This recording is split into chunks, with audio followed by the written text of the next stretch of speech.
ராமநவமி வாழ்த்துக்களை நான் தெரிவித்துக் கொள்கிறேன். இன்னைக்கு நான் ராமநவமிக்கு கோயிலுக்கு போகும்போது பல திமுகவை சார்ந்தவர்கள் அங்கே வந்திருந்தார்கள்.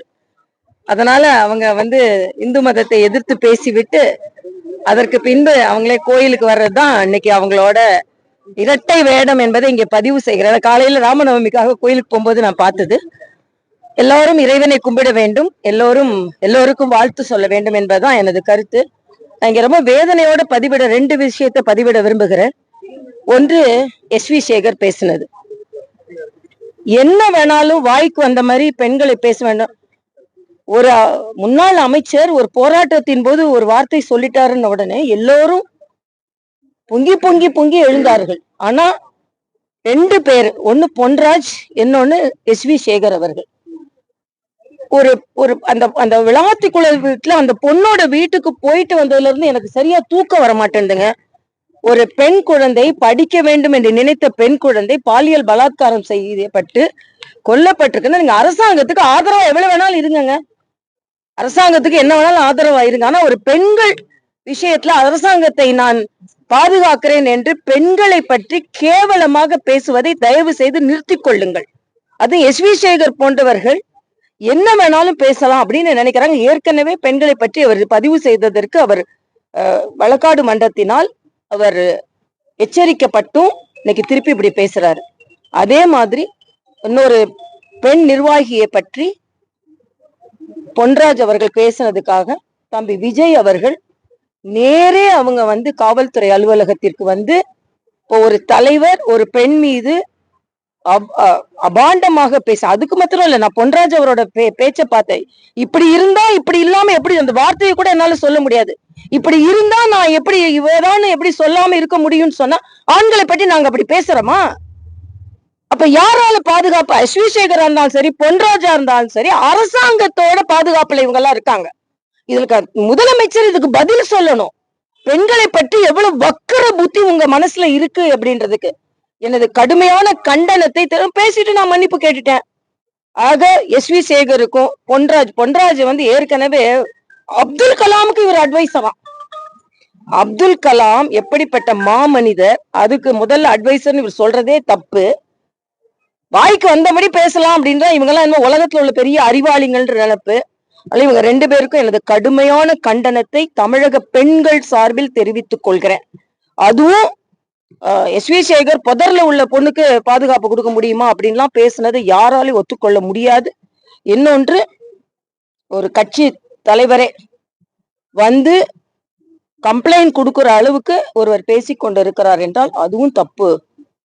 மிக மிக கடுமையாக இவர்களெல்லாம் கண்டனத்திற்குரியவர்கள் என்பதை நான் தெரிவித்துக் கொள்கிறேன்.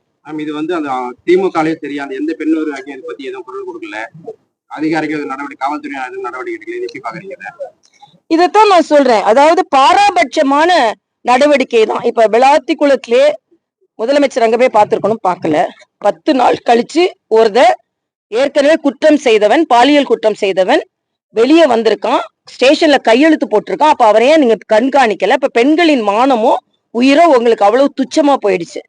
அது மட்டும் இல்ல, கட்சியை சார்ந்த பெண்களை பத்தி எனக்கு பொன்ராஜோட வார்த்தை எனக்கு ரொம்ப ரொம்ப வருத்தப்பட்டேன். நீ இப்படி எவ்வளவுனா நான் இப்படிதானே சொல்லுவேன் அப்படின்னு எப்படி சொல்லுவேன்? நீ எப்படி சொல்லுவேன் நான் கேக்குறேன். அதனால இது திராவிட முன்னேற்ற கழகம், அது மாதிரி அவரு திராவிட முன்னேற்ற கழக பேச்சாளர்கள் எல்லாம் பெண்கள் எப்படி பேசுறாங்கன்னு எங்களுக்கு தெரியும். அதனால முதலில் திமுக இதற்கு கண்டனத்தை தெரிவித்து மன்னிப்பு கேட்க வைக்க வேண்டும். மன்னிப்பு சும்மா சொல்லிட்டுன்னா பரவாயில்ல. மிக மிக மிக மோசமான இந்த வார்த்தைகளை இவர்கள் என்ன கேட்டா இவங்களெல்லாம் கட்சியிலே இருக்கக்கூடாது. அதனால எனது வன்மையான கண்டனத்தை நான் தெரிவித்துக் கொள்கிறேன். பிரச்சாரத்தை ஆரம்பிக்கல. நான் மரியாதைக்குரிய அண்ணன் எடப்பாடியார் அவர்கள் சென்னையில ஒரு பகுதிக்கு வராரு. நான் சென்னை இன்சார்ஜ் என்ற முறையில கலந்து கொண்டேன். நிச்சயமா பாஜக வெற்றி பெறும் அந்த மயிலாப்பூர் தொகுதியில. அதனால அவர் அதுக்கு ஆதரவா தெரிஞ்சவன கட்சியின் தலைவர் என்ற முறையில நான் கலந்து கொண்டேன். நிச்சயமாக எல்லா இடங்களிலும் தேசிய ஜனநாயக கூட்டணி வெற்றி பெறும். பாஜக இடம், அதிமுக இடம், அமமுக இடம், தமாக இடம், பாமக இடம்னு கிடையாது. எல்லாமே தேசிய ஜனநாயக கூட்டணியோட இடம். எங்க கட்சியில விருப்பம் எல்லாம் கொடுக்குற பழக்கம் இல்லை. என் கட்சி என்னை போட்டி போட சொன்னால் நான் நிச்சயமா போட்டி போடுவேன். கோயம்புத்தூர்ல இப்போ வந்து இப்போ அக்காவா அண்ணாவான்னு ஒரு டாபிக் சமீபமா ஓடிட்டு இருக்கு. அது எப்படி பாக்குறீங்க? அதுல நான் கருத்து சொல்ல விரும்பல. ஏன்னா அதெல்லாம் வந்து சோசியலா இல்ல, சோசியல் மீடியால தான் இருக்கு. அஹ் தளத்துல இல்ல, இணையதளத்துல தான் இருக்கு இத மாதிரி பிரச்சனைகள்லாம். தளத்துல அதெல்லாம் ஒண்ணுமே பிரச்சனை இல்லை. அதனால இணையதளத்துல இருக்கிற பிரச்சனையை பத்தி நாம அதிகமா கருத்து சொல்ல வேண்டாம்னு நான் நினைக்கிறேன். எது முக்கியமான ஒரு இஷ்யூ என்ன?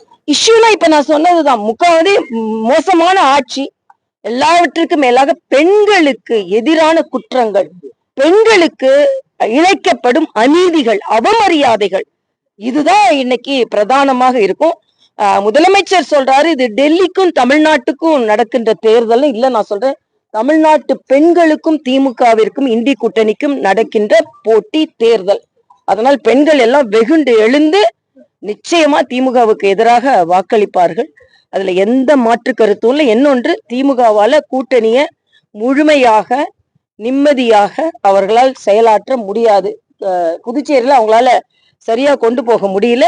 எங்களை பார்த்து நீங்க வந்து பலவீனமா இருக்கீங்க, மெதுவா இருக்கீங்க அப்படிலாம் சொல்லி கொண்டிருந்தார்கள். ஆனா நாங்க கூட்டணி பேச்சுவார்த்தை நடத்தி முடித்து எத்தனை இடங்கள் என்பதை நிறைவு செய்து, எந்தெந்த இடங்களில் யார் போட்டி போடுகிறார்கள் என்பதை நாங்க நிறைவு செய்து விட்டோம். அதனால நிச்சயமாக நாங்கள் வெற்றி பெற போகிறோம். மக்கள் எங்கள் பக்கத்தில் இருக்கிறார்கள். அதனால் திமுக நிச்சயமாக தோல்வியோடு தான் தழுவ போகிறது என்பது எனது கருத்து. தேசிய ஜனதா கூட்டணியில தமிழ் மாநில காங்கிரஸ் 5 இடம் கொடுத்துருக்காங்க.